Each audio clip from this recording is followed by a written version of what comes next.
9, 8, 7, 6, 5, 4, 3, 2, 1, 0.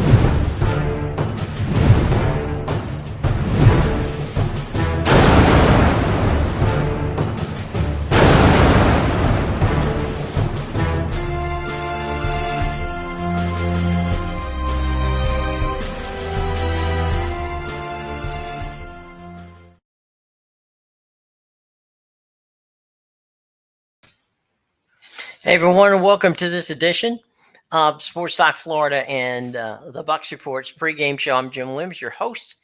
With me very soon will be James Kennedy, Big Game James, along with our buddy Chris King. And we've got guys at the stadium. We've got all kinds of stuff going on for you today. It'll be the Buccaneers and the Green Bay Packers. This has been kind of an interesting situation. We've got two of the premier quarterbacks in the country. In, of course, Aaron Rodgers and Tom Brady.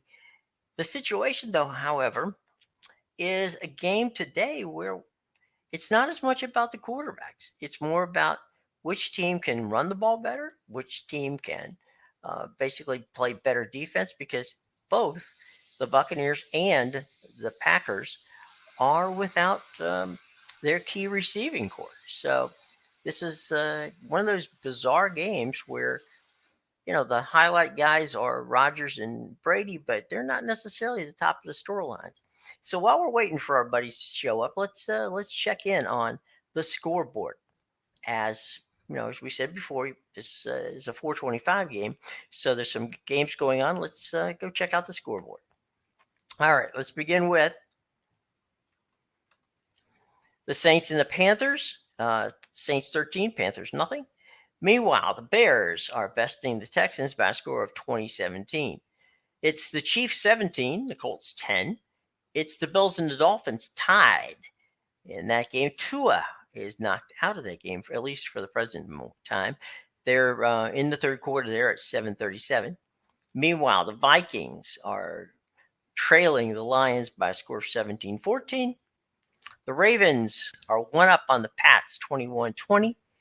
As they are 8:33 into the third quarter. Also in the third quarter, just starting the third quarter, Bengals and Jets. Bengals on top of the Jets by a score of 20-9. You got the Raiders and the Titans. That one, the Titans 24, the Raiders 13. You got the Commanders and the Eagles. You got the Eagles way up. Fly, Eagle, fly. The Eagles are flying past the Commanders at this point, 24-0.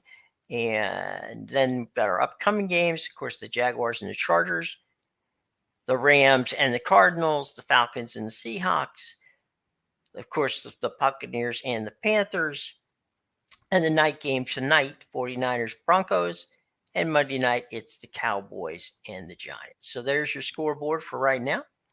And as I said before, we got Big Game James and we got our buddy Chris King coming on. So, gentlemen, let me bring you into the show. James, how are you? Chris, how are you guys? Very good. How's it going? It's going okay. And Chris, you okay? Yeah, glad to be here, Jim. Buffalo's tied with the Dolphins at the moment, so I was wondering if you were on some sort of calming down ritual that you were doing. It's a little too close. Well, I mean, you have to figure they're playing minus 37 of their starters. The way it seems like when you've got nobody from your starting secondary playing, the fact that they've kept Miami in check is shows you the depth of this team. Yeah, and Tua got hurt. Yeah, he's back. Okay. How you cleared the concussion protocol in like 10 minutes is beyond me. James, you would know more about that from playing in the league. Are you surprised that he got in and out of it that quickly? Yeah, but I mean, honestly, it had to show that he wasn't showing really significant signs. The scary part about it is, some of those signs, things could be delayed and they show up tomorrow. Is it worth the risk?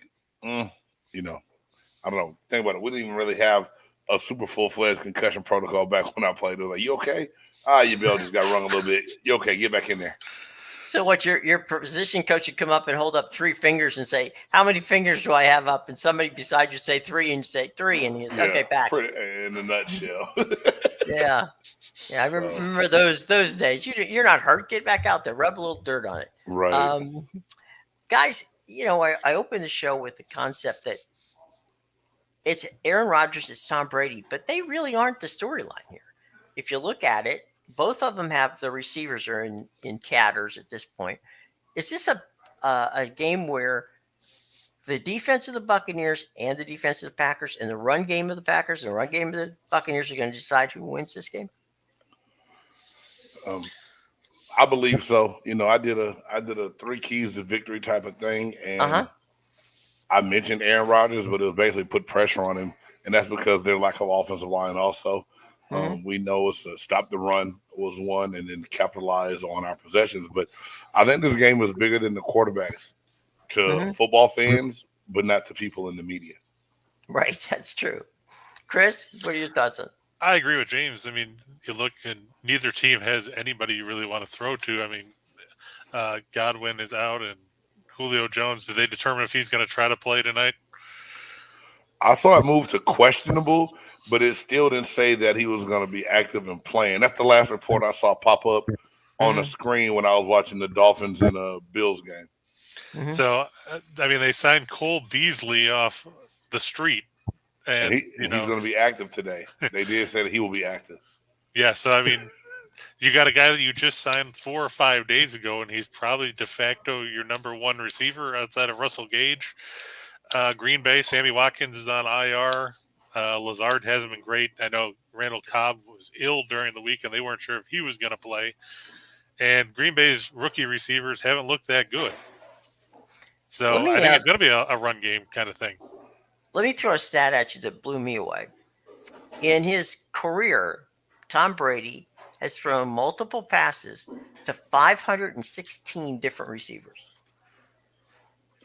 So, the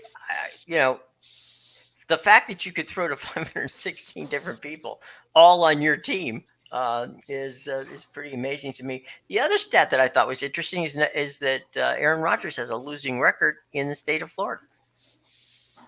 Never knew that one. That is a good little nugget right there. That's news to me for sure.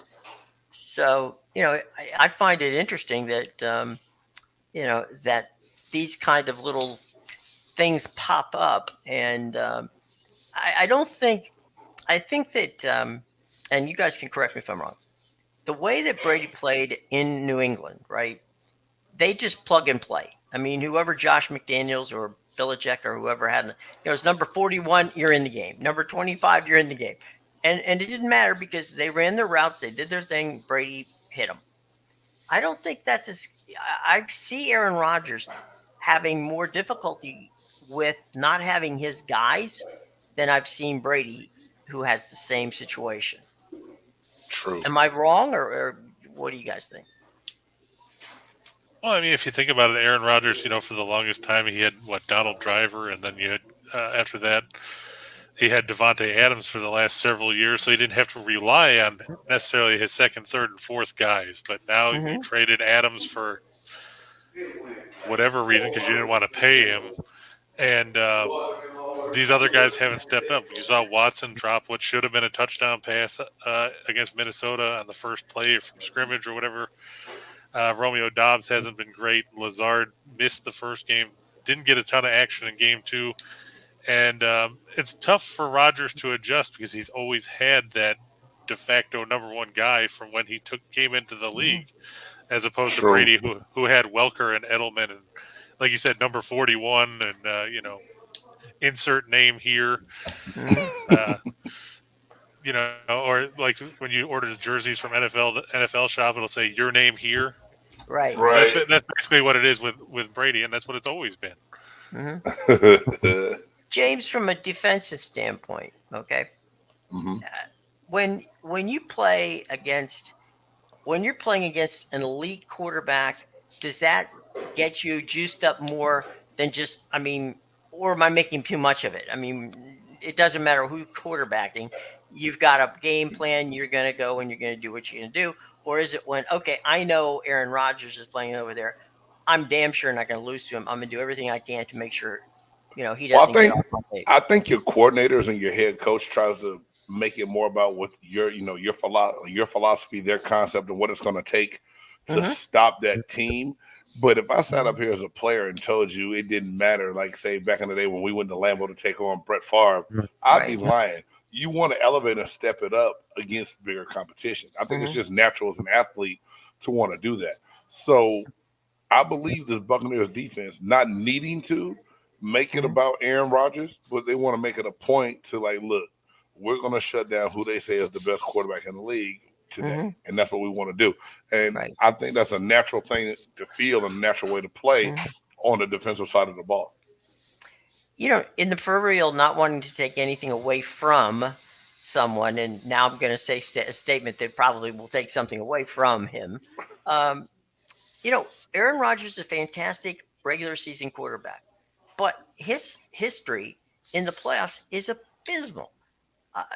Am I missing something here? I mean, he's a fantastic guy, but people put him in the same conversations that guys like Manning and others, and I'm like, how?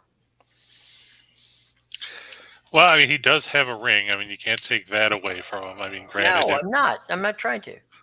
But, I mean, you're right. You look at his postseason record, it's not all that great. You saw last year where they struggled to move the ball against the 49ers in a game where, you know, a blocked punt pretty much determined how that was going to play out.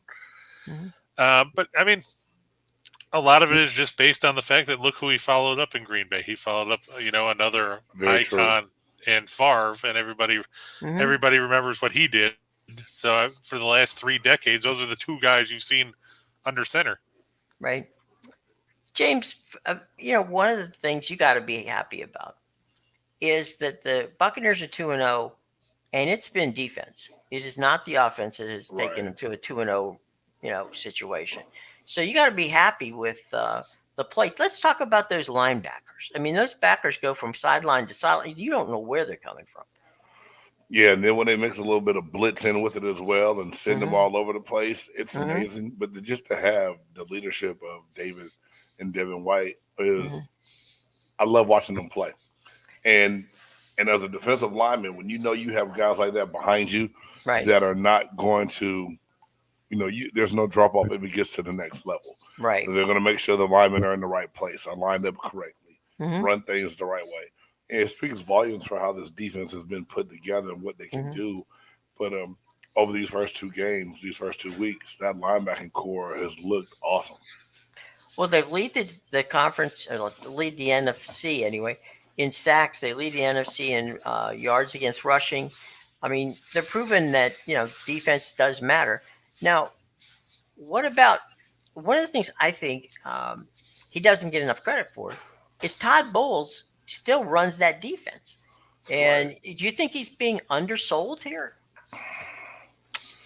I don't know if that's the right word. I mean, I think they know what Todd Bowles is capable of. I think a lot of people had questions about his decision making with the zero blitz that happened in the playoffs. Right. So I did. Yeah. So I think he comes into this season and they asked him, they said, well, why didn't you turn the play calling over to someone else? And he said, well, it was too late in the process to change things now. Right. But at the same time, part of me believes that he was on a mission to make a point that he hasn't fallen off from a defensive standpoint, and when given the opportunity to show that he's still capable of doing things, he's going to do it. Do me a favor. Let's go ahead, Chris. I'm sorry. You're about I was going to say, I was just looking at the inactives because they've come out now. You won't see Julio Jones or Chris Godwin also inactive for Tampa Bay. Of course, Akeem Hicks, Zion McCollum, Cade Otton, Donovan Smith, and Kyle Trask. David Bakhtiari is going to be active for Green Bay. Oh. Just the second time in, the last 2 years, pretty much? Yeah. They won't have, Caleb Jones and Sean Ryan, Rasheed Walker, all offensive linemen that are inactive. Christian Watson will not play for Green Bay with a hamstring issue. So they brought up somebody from the practice squad as well. Randall Cobb is active. It'll be interesting to see how much of a factor he is. And Justin Herbert, not to switch games, but Justin Herbert is active for the Chargers, so he's going to try to gut it out. Okay. Yep. He's playing. Keenan Allen is out. Oh, wow. Oh, and don't forget that Evans can't play because he's suspended. There's that too. Yep. No truth to the rumor that Mark Carey or was asked to try and suit up for Tampa Bay today. There have been a few guys that they probably could pull I don't know off. if they contacted Bert Emanuel. James, Oh, were wow. you there when Bert. Bert was there? Yeah, Bert. My first year in Tampa was when they signed Bert as a free agent from Atlanta. How about Keyshawn? He was there. Yeah, I played 2 years with Keyshawn. Hey, let's give him a call. Maybe we can get down there fast enough. You never know. All right, Keyshawn. I know when I watched him on ESPN the other day, Keyshawn looking more like a tight end than a wide receiver nowadays. you know what happens after the season's over. This is after your career's over. You become very accustomed to the banquet circuit, and it's hard to push that stuff off. Is Rydell Anthony available? Oh wow, we're going way back. Okay. Yeah, Rydell, what a guy. But I mean, we could have said Yo Murphy, but if James, from a defensive standpoint, if they know, meaning the opposing team knows that they have to establish a run game to get the passing game going, how does that put you guys from a defensive standpoint? And do you load the box and say, okay, Erin, beat me with your arm because you don't have anybody to throw it to, or do you don't buy into it as quickly? No, I think that's one of the ways that happens. I think that it'll be like, hey, we're going to force you to beat us. You know that everyone says you're capable of beating us. Let's see what happens. Right. And then to say that, you have to stop, or we know that we have to run the ball to open up our passing game. Mm-hmm. It's easier said than done, especially when you are banged up on the offensive line. And I don't care what anyone says. You may have a few big runs, but the defensive front for Tampa is hard to run the ball against. Mm-hmm. I mean, so it plays into our hands. We can walk the Bucs down. Our secondary is good enough to get, the eighth man in the box and still cover when we need to. And I don't think that, I say this, I don't think Green Bay is bold enough to go to like a spread or a 3 wide receiver set and not have that extra protection in for what we can do rushing the passer as well. So I think it all still benefits how we play defense.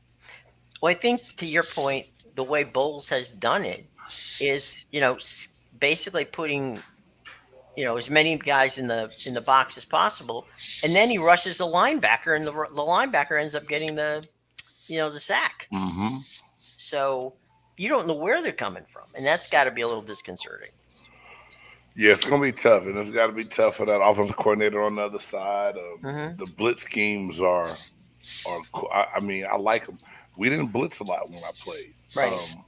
But so seeing the different ways that different coordinators come up with ways to apply pressure, it's kind of cool to see like the different kind of twist type blitz and where they can come from. If it's going to be a safety walking down, a corner, it's a lot of creativity that Bowles does use. Just don't go zero blitz in the wrong situation. Yeah, there you go. What if you were defensive coordinator today against Rodgers? What would be your number 1, 2 things that you want to accomplish? Stop the run. Stop the 2-hitter running monster of Dillon and Jones. Right. And then pressure Aaron Rodgers. And pressure him right up the middle. He doesn't want to get out and run. You flush him. You bring pressure in the middle. You flush him outside that pocket.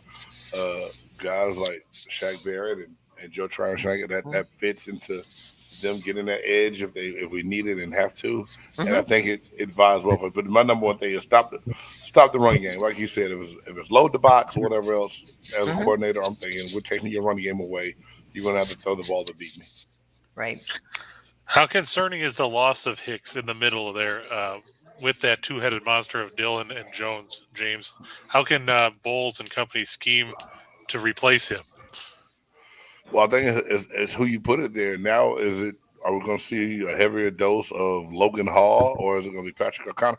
Who are we going to see, who fills that up? Who can step in and do what Hicks does? Now, even when he wasn't making a lot of plays in the first 2 games, or even against the Saints, they still had to try to push him, block him, and other guys, and that's when our linebackers were able to scrape through and make those tackles. So it's interesting to see exactly how you do it, but I'm interested to see if Logan Hall can be a piece that steps in there, and let's see what he's going to be able to do to help us out. I think one of the things that is going to be helpful is the fact that this is a Buccaneers' first home game. I mean, they've been on the road the first 2 weeks, Right. and they get to play at home. It's going to be hot. It's going to be muggy, and if that's what you're playing, if you're playing a run game, there's going to be some really tired guys when you get to Right. that late third, early part of the fourth quarter, where they're going to be Right. sucking up that heat because that humidity. There's no way you're going to replicate that in Green Bay. It just ain't going to happen. Right. So I think that may have a factor. One thing, James, and this is because you and I are old enough to do this. When I started doing this in 1976, I could not tell you how many times I thought that I had frozen to death going to Detroit, Green Bay, and Chicago. It's like, what travel agent put this horrible show together? And that's, I mean, that was before the Minneapolis, before the Metrodome. That was before, the damn new building in Detroit. But you had the Silver Dome, didn't you? No, I didn't. Not the first couple years. So, I mean, I was back there. When the Purple People Eaters back in the day, they used to play at the old stadium out where the Mall of America is now in Minneapolis. Oh, wow. And both teams were on the same sideline. Jim, I'm not that old though. I know. I said that. I was going to say, James is only about a year older than I am. So I was like, when you said you started in '76, I was like, oh, I was like 1 year old then. I'm old, James. Okay, I'm old. I admit it. But I'm just saying. He's so old he owes Moses $1. Yeah, exactly. Man. Jim actually broadcast when Moses parted the Red Sea. Right, I was there. I just missed it. But no, those old stadiums are. I'm happy they're gone. But that old Central, or what Chris Berman used to call the Norris Division of the NFL. I couldn't be happier to see that gone. Yeah, I'm so unfair. When I came in, we're in the Central. I'm like, dude, how did we draw that straw to have to go? And I tell that story all the time. My students and players always go, Coach, what's the worst game you ever played in? I was like, ChristmasEve, Lambeau, Green Bay, Wisconsin, Lambeau Field. Yeah. Once the second half came, the sun started going down, and that big overcast shadow covered most of the field. Mm-hmm. I think they said it felt like -8 with the wind chill that day. Right. But it was like bone chilling cold. And I just remember being on kickoff return, and I go to get a block, and I forget who the linebacker was that ran smack dab into me. I ran to the sideline and said, "It's like, what's wrong with you?" I said, "I think my face fell off." I said, "My face was broken." We collided so hard in the middle of the field, I just felt like a crack went right down the middle of my head. And I was like, I can't feel the whole left side of my face. I think it's on the field. And it's just the guys, the trainers, everybody was cracking up on the sideline. But it was like, if you would go stand in front of like the jet heater to get warm real quick, but then as soon as you step away and get back on the field, like your feet and your toes are just numb again. Your hands, you're just like. And you would go, I strongly recommend that people go and look up, there's, God love him, Steve Sable had a wonderful bit about the old County Stadium in Minneapolis where the Vikings played, and Carl Eller used the wind started to come through, and you could hear that wind when it went past the scoreboard, because that was kind of an open-ish, not exactly open, but open-ish area over the scoreboard, and the wind as it got later would get worse. And I mean, like James is saying, you could feel it, and guys like Alan Page and the great Purple People Eater guys would sit there and go, Odin, and Odin was the god of wind from the Nordic. It's the Nordic god of wind, and they're going Odin, and the other teams are going like, what the hell is he talking about? And he would say, the wind is on our side. The wind is on our side. And it's like he's possessed. But thank God they don't have that anymore. That was the Odin days. Again, I'm old. I can say that. So you never got to you never went to Rich Stadium in December and January, Jim? I didn't. No, yeah, I was there. I left toes there.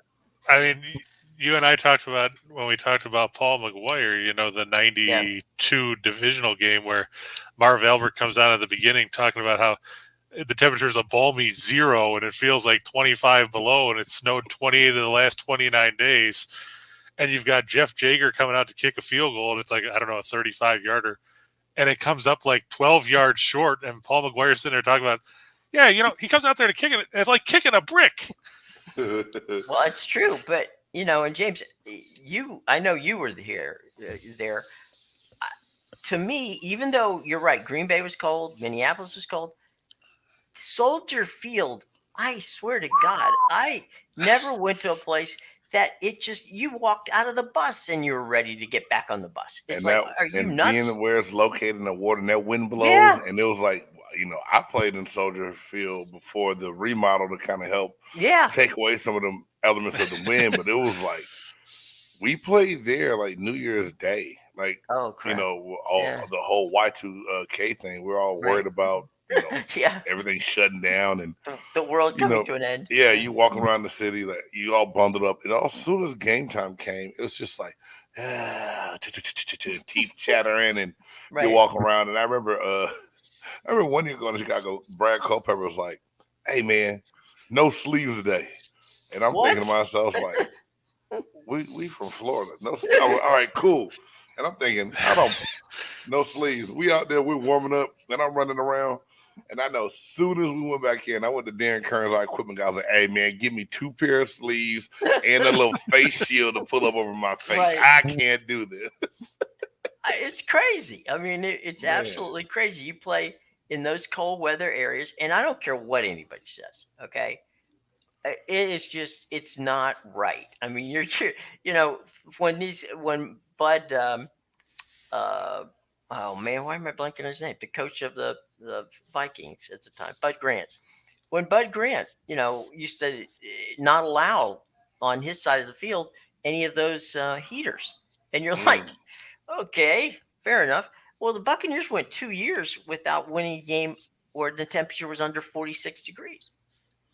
Yeah, so that was tough. So you want to get them down there, and when 2 years ago, when the Buccaneers did go and win the Super Bowl, does this kind of remind you a little bit of that time? Because the defense got ahead of the offense. Brady hadn't had a chance, and that was due to COVID, to really get a chance to bring any timing and get any timing into with his receivers. So that was kind of a mess. But the defense kept him in every game, and the defense again won that game when the Packers came to town to play them in the first year. So we got Carter Brantley, who's out at the stadium, and Carter's going to bring us up to date on what's going on over at Raymond James. And so without any further ado, Carter, how you doing, buddy? Hey, I'm doing all right. How are you fellas doing? Can you hear me okay? Fine. We can hear you fine, Carter. So what's going on at the stadium? People are starting to file in. We're starting to get close to game time. The press box is great. Nothing beats some free food and some AC while watching a good football game. But how are you fellas doing? How's the show going so far? The show's going well. We were waxing about some of the storylines here, being that this is really not necessarily a Brady versus Rodgers game, but more of a Buccaneers defense versus the run versus the Green Bay Packers against the run. Right. Yeah, absolutely. Especially, I don't know if y'all have already discussed this, but with Julio Jones being out, now they're down to the bare bones of that wide receiver group. So yeah, it's definitely going to be a lot less pass heavy than you thinking of a Rodgers Brady matchup, which is a bit of a bummer because I was looking forward to seeing some high flying offenses, especially with the two legends. But you get what you can. Beggars can't be choosers. That's true. Carter, one quick other question before I open the floor to the guys. And that is, what's the elements like over there? What's the heat? Is it hot? Is it muggy? What's it like at the stadium? Walking in, it was brutal. I mean, it's Florida. It's humid. Yeah, I know. It's hot. It's it's tough. But the Bucs will be fine. But yeah, the Packers. I mean, I've been watching this Bills-Dolphins game, and man, these Bills players looked hot, out of breath. Just not dealing well with the Florida weather. And then the Dolphins players are like, "Oh, it's fall. It's September. It's not even that bad." So yeah, so it's definitely interesting. It'll be interesting to see how the heat affects both sides, especially with it being a 4 o'clock game. Hopefully, it'll start to cool down a little bit because I got to walk to my car. But you know how it be sometimes. Yeah, that's we don't want you to pull a hamstring walking in your car, Carter. Right. Or get cramped up. For sure. Guys, any questions for Carter, who's at Raymond James at the moment? What does it look like in the pregame right now? Does Green Bay look like a team that the weather will break down by the time we get to the fourth quarter, or can you even tell that by looking at pregame? Honestly, it's hard to tell with pregame. Guys are kind of just going through the motions. Maybe closer to game time, we'll be a little bit more able to tell, kind of thing. But yeah, for right now, everyone just seems to be kind of getting loose, just trying to not pass out before the game even starts. Yeah, it's everyone's just kind of relaxing, going through the stretches, just trying to get their bodies a little warm, just a little less tight. But yeah, so far it's hard to tell, but we'll definitely see because they got some real talent on that defense, but they're used to playing in that Lambeau Field weather where it's either 70 degrees or lower or it's freezing. So it's definitely going to be interesting. Well, you can set yourself up for the heat. You just can't set yourself up for the humidity. Right. Yeah. It's tough to really. It's really tough to kind of simulate that kind of thing, especially with Florida. Yeah. It's definitely tough. Any questions, guys? Are there any other questions you want to talk to about Carter out at the stadium? Carter, one last question, because I know you're going to get ready to get going here, and I appreciate you dropping by. Heck yeah. Carter, with regard to the game today, is this a situation where you've got the fans are the fans gonna really be in it serious big time because it is the first home game? I mean, you can tell the moment you hit the parking lot whether the fans are jacked up and ready to go. Oh yeah, I mean it's a Bucs game with Tom Brady in a Bucs uniform, and all these games that I've been to, at least, they've been revved up and ready to go just because Tom Brady's here. I mean, it's tough not to. But yeah, the Packers fans are showing out. You know how it is. There seem to be Green Bay Packers fans. Oh, for sure, they travel real well, despite the fact that there's like 4 people that actually live in Green Bay, Wisconsin. But I digress. But yeah, it's real fun. It's a really great atmosphere. The fans are revved up, ready to go. It's opening day, or the first home game. It's against the Packers, which is a huge matchup. And it's with Aaron Rodgers, and Aaron Rodgers versus Tom Brady. You really can't beat that. Those are two of the greatest quarterbacks ever. So it's obviously wonderful to see. Yeah, so the fans are definitely revved up and ready to go. Okay, Carter, it's shameless plug time. Tell people where they can follow you on Twitter, where they can read your stuff, and anything and everything you want us to know.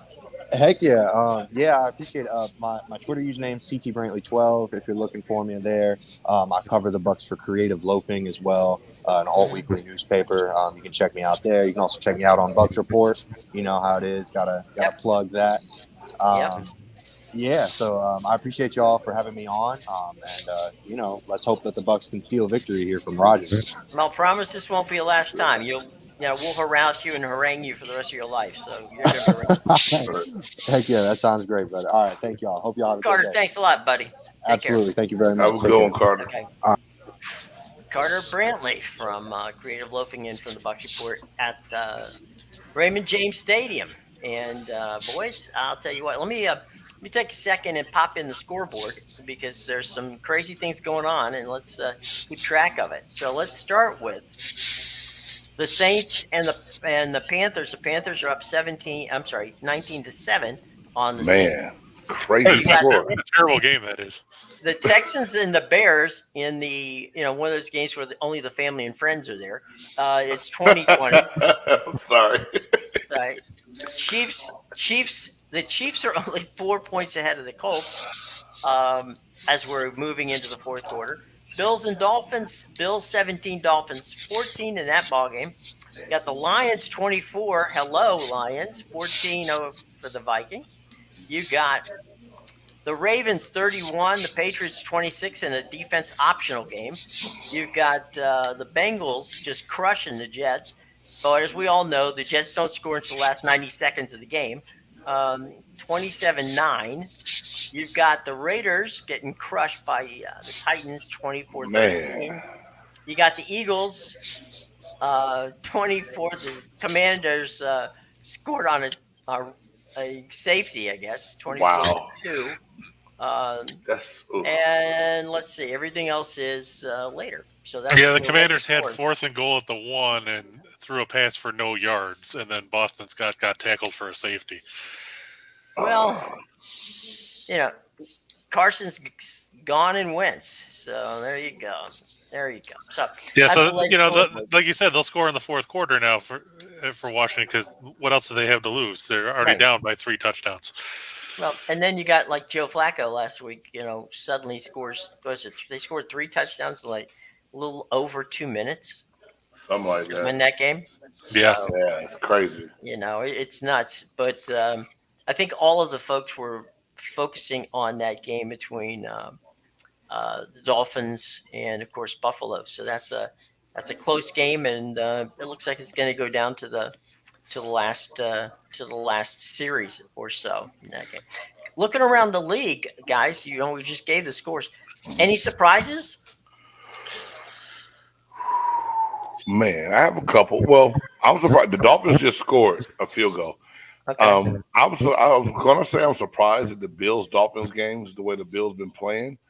But then again, a short week and the Florida weather, I didn't really think about it until Carter mentioned just what it felt like up in Tampa. So I imagine down in Miami it's a little bit worse. That one got me. And then I thought the Raiders were going to be a better football team, guys. Is it just me? I really thought that it was going to be something different. And 24-13, about to probably go 0-3. I can't believe it. What about James and Chris? I'll ask you both the same question. They made the playoffs with a coaching staff that the team loved. They would run through a wall. Then all of a sudden, they decide we need to go hire Josh McDaniels. I'm thinking to myself, wait a minute. John Gruden in the middle of the season gets suspended and leaves. Okay, this coaching staff comes in and puts them in the playoffs, and you're not rewarding any of them. You're going out and getting another guy. How is this going to work? And it doesn't seem like it's worked at all. Well, that's the way the Raiders are, though. I mean, that's what Al Davis did when he was there. If he didn't like the way something went, he fired people, or he traded quarterbacks. That's why you saw Darryl LaMonica going all the way back to then, and then you had Stabler and all that. Oh, wow. But Mark Davis is a chip off the old block. I didn't think McDaniels was the right hire. He didn't show he could coach in Denver. And I know a lot of people say that was because of Tebow, but McDaniels thrives when he has somebody else that's a strong leader, and that's why he thrived with Belichick. But you notice when he's been on his own, it's kind of like when Ringo Starr went out and tried to be a solo artist. Yeah, I pumped the brakes on McDaniels a long time ago. Just when you commit to the Colts and then all of a sudden have a change of heart, it tells me a lot about you, I think, as a person. How are you going to lead if you don't even know what you really want to do? And like Chris just said, he felt so much more comfortable when he went back to Daddy Bill opposed to doing it on his own. Can he really even get it done on his own? The roster looked like they had the right pieces in place. They added other things. When they added Chandler Jones on defense, you're thinking, oh, my God, the Raiders have gotten better. This is going to be good to see. You go get Adams and Carr. I watched part of that game. I'm downstairs flipping. I'm like, this is just looking bad all the way around. Like nothing. There's nothing good going on in that game, and I think that really caught me by surprise. I thought it'd be different. James, let me ask you. You've played with a bunch of different coordinators and a lot of different position coaches. There are some guys who I one time talked to Monty Kiffin, and I said, do you want to be an NFL head coach? And he goes, oh, hell no. Because, I like being a defensive coordinator. And he says, I also don't like, having too many people wanting, my time. And it looks like to me, like, Josh McDaniels is obviously, we just talked about him, but he's not the only one. There have been a bunch of guys who have been, elevated from coordinator to head coach. And the moment you see them start to have some issues, that maybe when they leave, when they get fired, they go back and become a position coach or a defensive coordinator, offensive coordinator, and they're fine.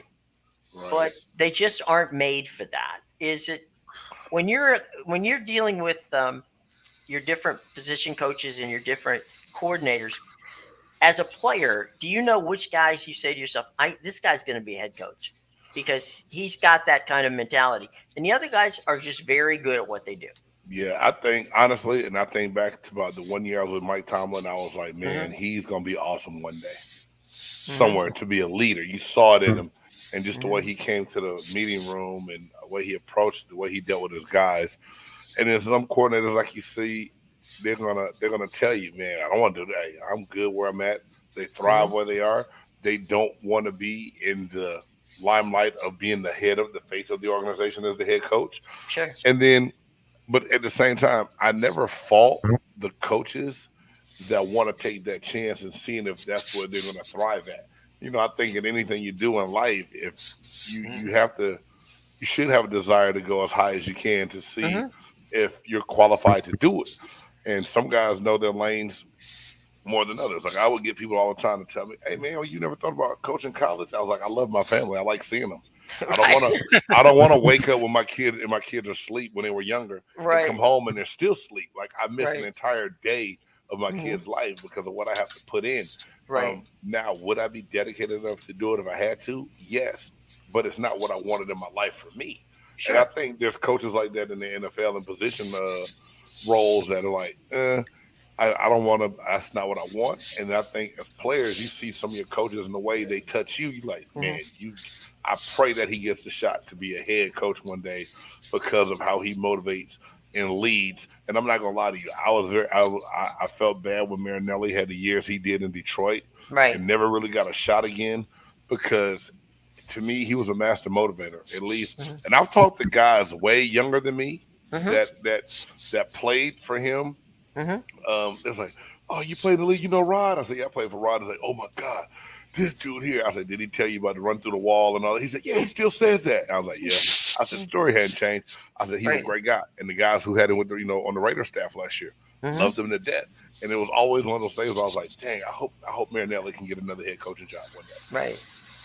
One of the things that I think is overlooked too, and this is something that you just mentioned, Mike. I love Mike. Mike is, I've known Mike for, Lord, 30 years. Okay. And I think a lot of people do, you talk about coaching trees, right?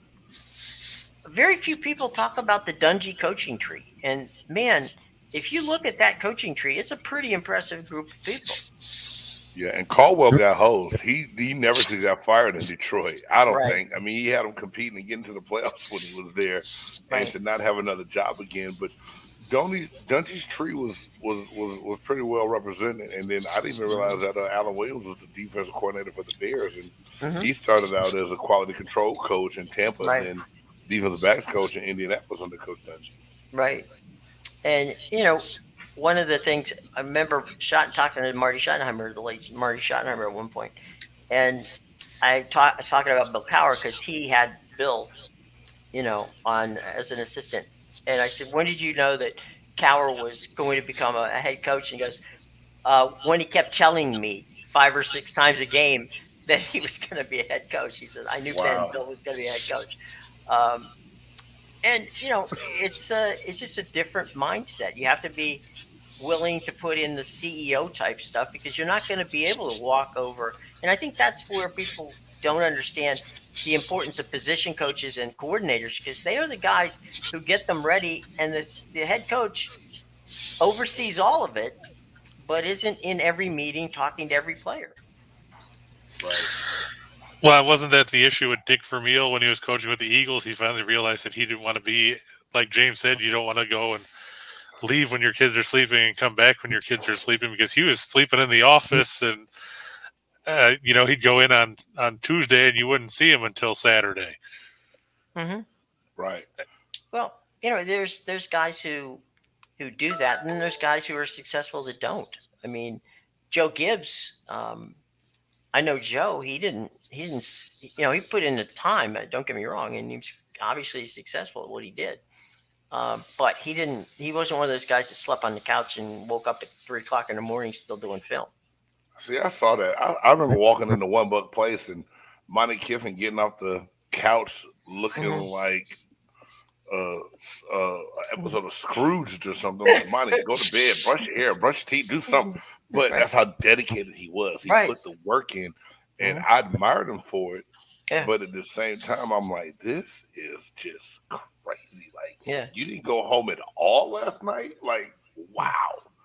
And it happens. And I always tell a story, guys, about, and this is what I learned from, one of the things I learned from Coach Dungy is everyone talks about the kind of man Coach Dungy is. And I'm like, yes, everything he says to the T, like his faith, his belief, his family first, not swearing, not cursing. But at the same time, Tony knew how to hire the right people around him that can get what they needed to out of the players that he had on his team. He knew how to get guys like Marinelli that could motivate, Herman Edwards before it moved on to Mike Tomlin, Lovie Smith, guys that would get into you and light into you, and all of a sudden just like, God, they got more. They got a lot of bite.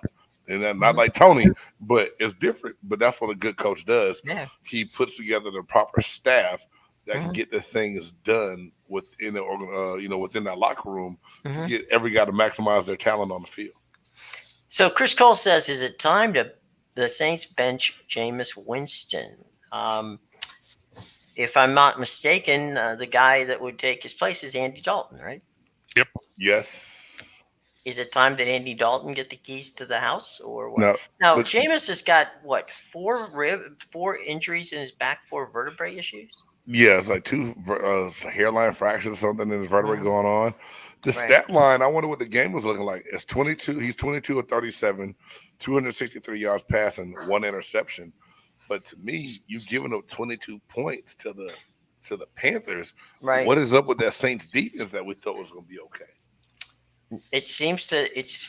I mean, we looked at it a little bit last week, right? And they were kind of a bend but no break group. Evidently, they're breaking a lot this week because it's definitely not.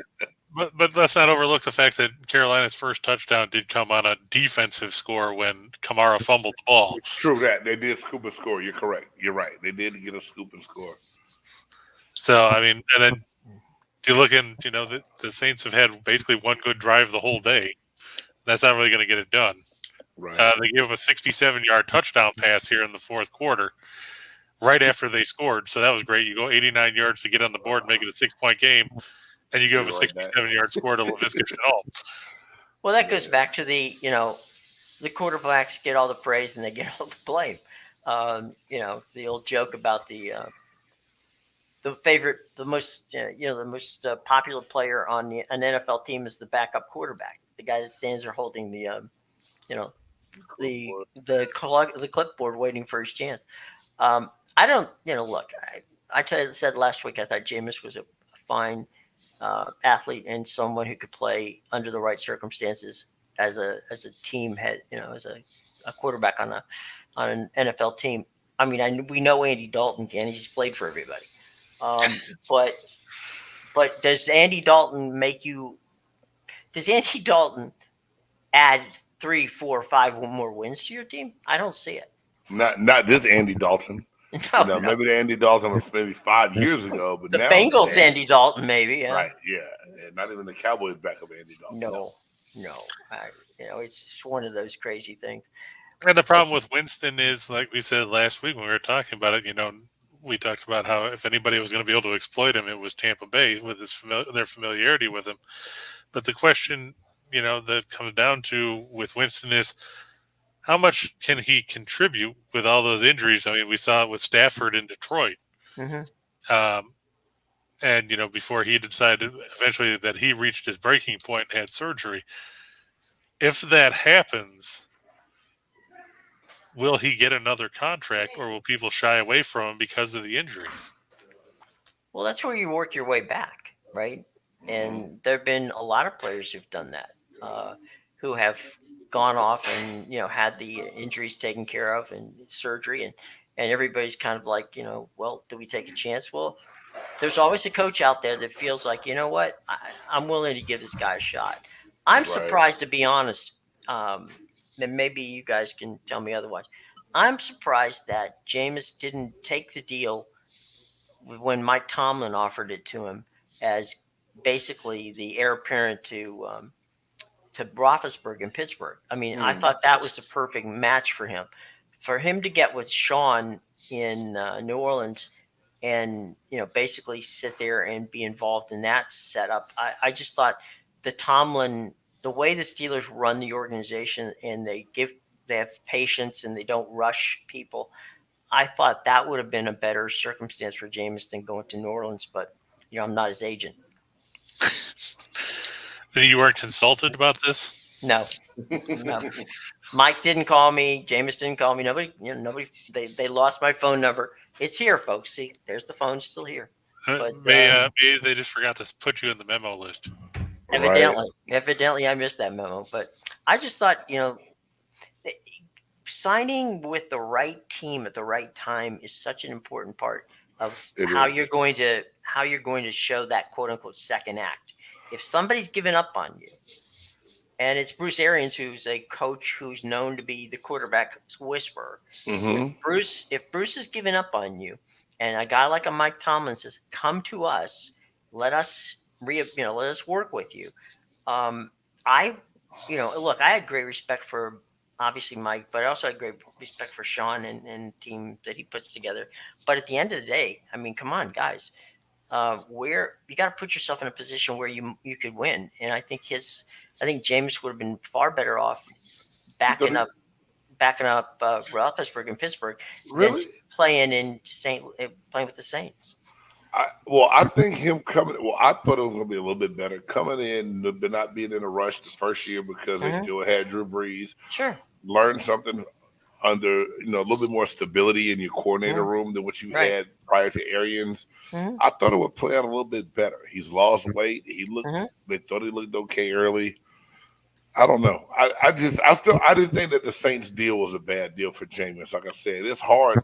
Your first 5 years in the league and every coordinator you had was different. 4 different coordinators in 5 years. That's tough, man. Yeah, but here's my theory of the case, James. Okay, and just because you're not wrong, you're absolutely not wrong. But what I'm thinking of is, all right, get me to another conference, get me out of the same. I mean, everybody that Jameis, when he went to the Saints.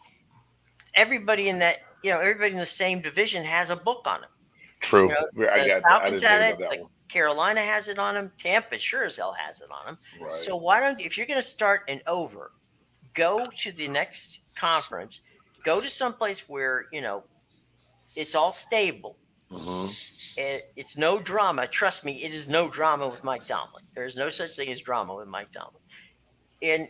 And I just thought that was it. Now to go back, like you said, look, Sean Payton is a master. Drew Brees is a fantastic, Hall of Famer. He'll be there in 4 years from now. So no, you're not wrong. I'm just thinking, but I'm in the same division with the team that gave up on me. Right. With 3 other squads, including the one I'm on, who has more tape on me than anybody else on the planet. That's a good point, Jim. So basically the Mitch Trubisky syndrome where he left the Bears and played for a year in Buffalo, and then now he's starting in Pittsburgh for how long, we don't know. But basically the same kind of mentality. Till Kenny Pickett can get his jersey on tight, because I'm pretty sure, guys, that Mitch may not make it to this next the 4th game of the season. I think that it might just be Kenny Pickett time. I don't know, but we'll find out on that one. It's something's going to happen here soon. I think they give him one more start and one more week to see what's going to happen. But it's going to be a change made very soon in Pittsburgh. I wonder, will we see Malik Willis starting sooner than later if Tennessee, I had the same winning now. I had that same thought. I'm glad you said that, because I was like, if Tennessee loses today to the Raiders, is it time for Tannehill to go and Malik Willis get a shot?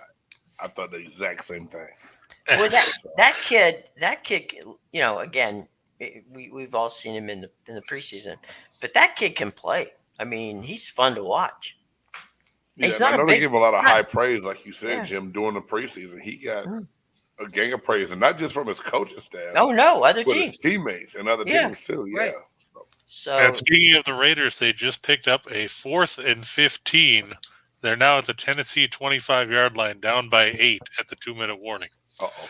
Okay, before we get out of here, guys, we'll go back to the scoreboard real quick, just to make sure that everybody knows what's going on, because we have people out there who probably have spent a little time with their with BetMGM or Caesar Sportsbook, and so let's bring them in, and then we'll have some final thoughts. Okay, here's our scoreboard for right now, and that is the Saints are still down to the Panthers 22-14. You got the Texans and the Bears still tied with a minute left to go in that game.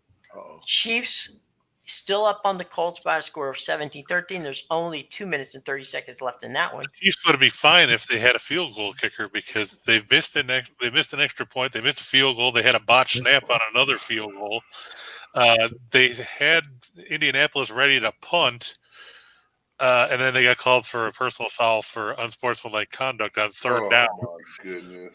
So, The Colts now in Kansas City territory at the 39.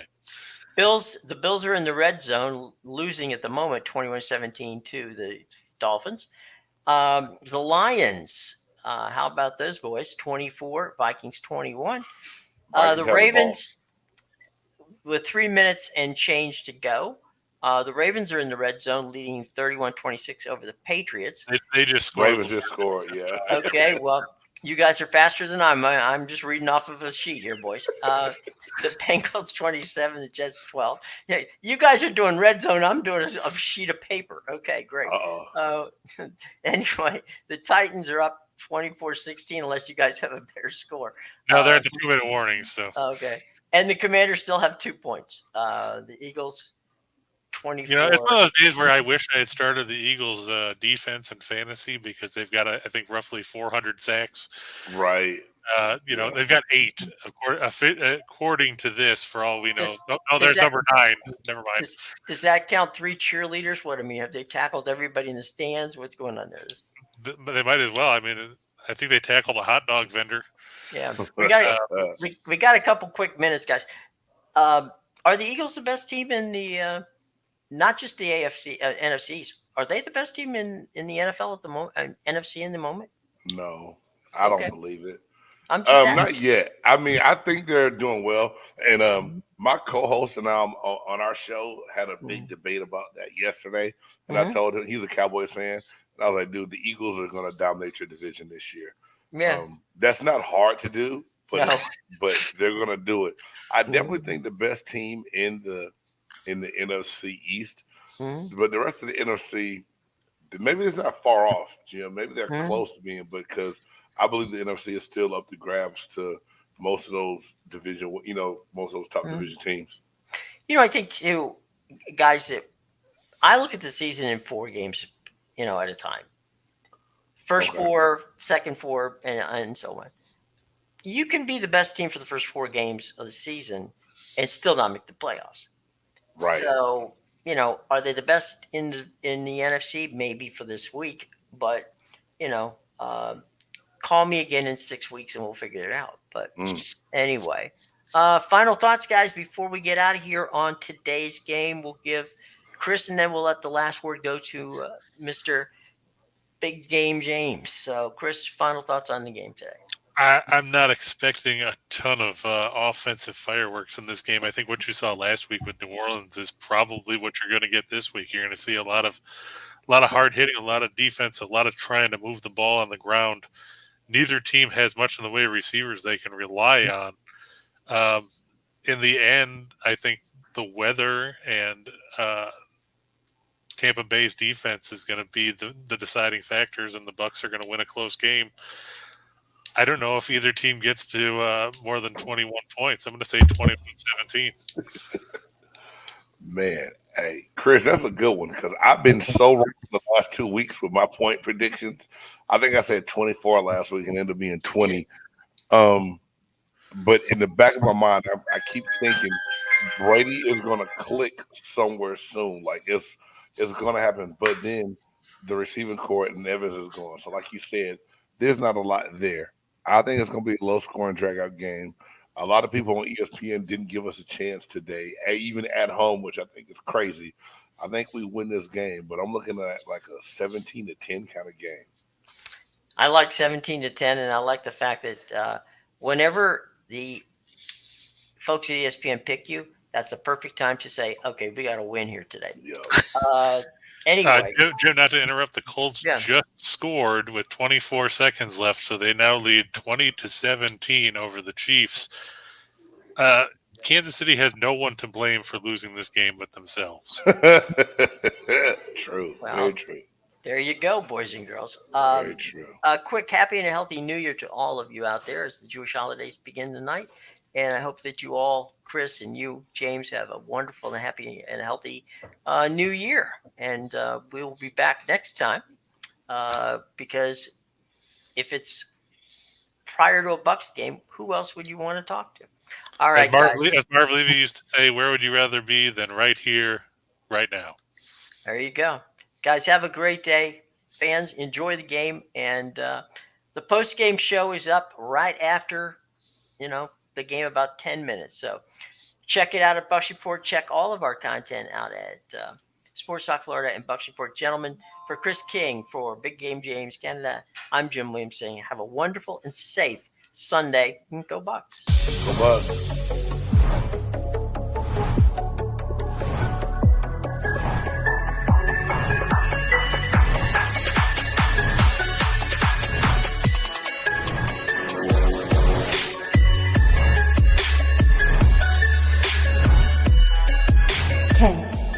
9, 8, 7, 6, 5, 4, 3, 2, 1, 0.